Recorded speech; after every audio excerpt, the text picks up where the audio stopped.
possible draws and where equities run close together, and boards where people's ranges hit the board really hard.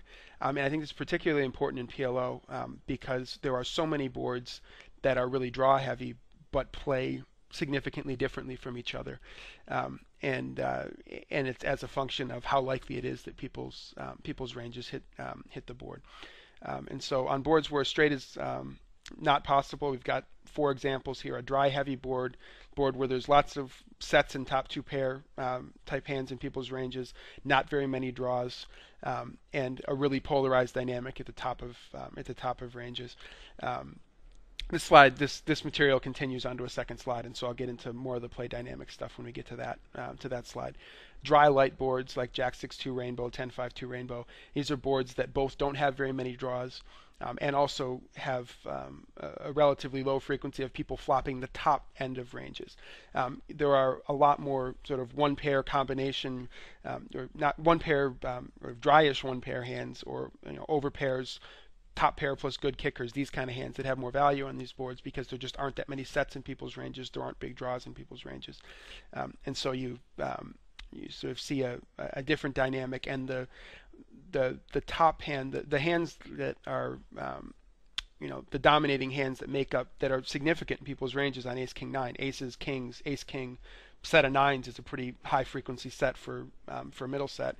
These hands all have a dominating relationship between each other, and they also make up a high percentage of relatively high percentage of all hands that see a flop because they're high in people's pre-flop frequencies, and also they're not vulnerable to anything. Whereas on Jack 6-2, Jack 6 is pretty vulnerable if somebody happens to flop top 2 on Jack 8-2, same type of thing.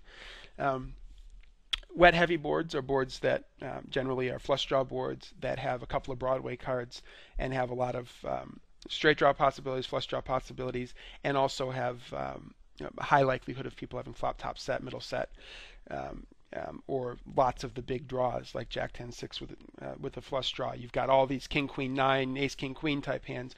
Whereas when you go down to a wet light board like 7-5-2 with a flush draw, there are a lot more of the draw combo hands that hit that flop are not as big as the hands that hit the Jack 10-6 board. You've got some overpair plus flush draw hands, kings with a flush draw, gut shot plus flush draw, that kind of stuff. 10-9-8 with a flush draw, for example, on 7-5-2 suited. But you don't have nearly as many of those huge wrap plus flush draw type hands because people aren't playing as many 3-card combos that have 6-4-3 in them as they are three-card or hands that have the 3-card combo King Queen 9 in them.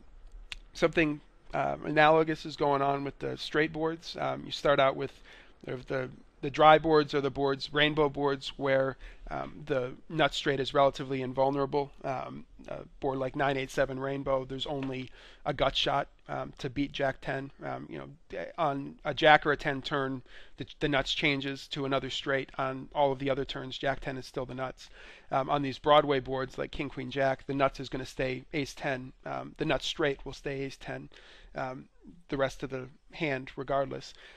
Obviously straights are always vulnerable to flushes, to flush draws, and to sets, the board pairing.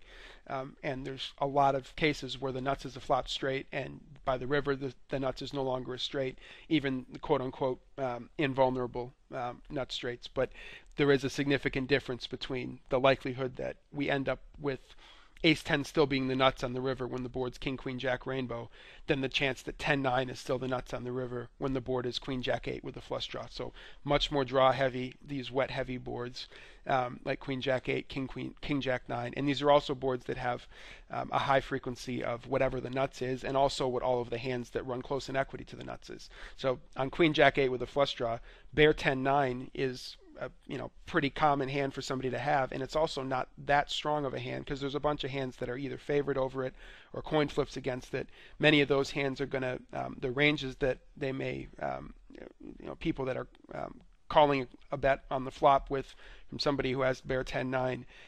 The Bear 10-9 is going to have to worry about more than just whatever outs the guy's got. He's also going to have to worry about getting bluffed with called with the nut flush draw and bluffed when the board pairs and that kind of stuff. And so the flopped bear nuts can be very difficult to play on those types of boards.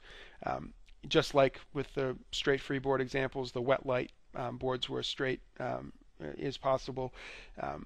Main characteristic is that there are lots of draws possible, but both the draws and the exact two-card combination that makes the nut straight are less likely to be in people's ranges.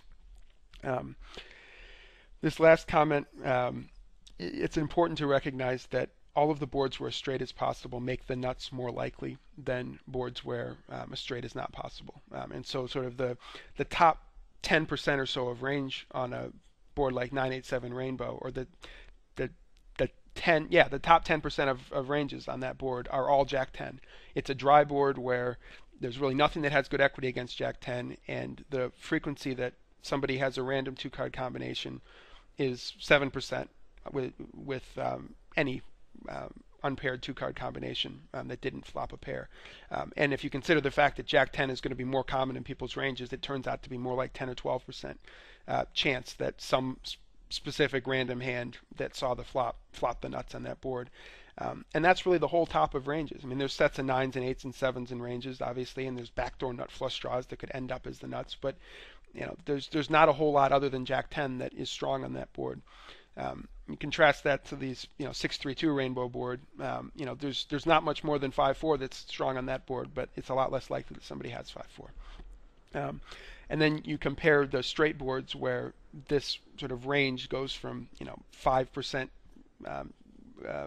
of people's preflop ranges to maybe 10 or 15%, all centered around the 7%, to a much lower percentage chance that somebody flopped the nut set when the nuts is a set. And so that impacts the sort of what the dynamic is at the top end of ranges, and sort of how aggressively you can play near nut hands.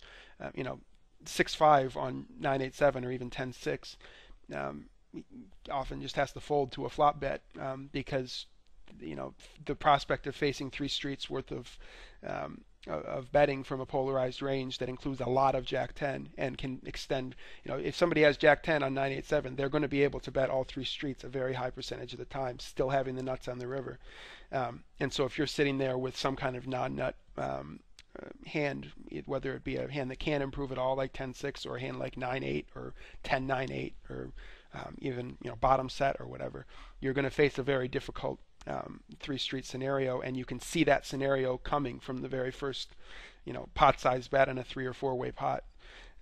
And that's gets back into the leverage considerations. That first bet, or this either the first bet or the second bet in a certainly the second bet in a on a board like this is really heavily leveraged, because it credibly represents the nuts a high percentage of the time, and so you can get away with bluffs on these boards, so that complement the high percentage of value hands that you have, and so on.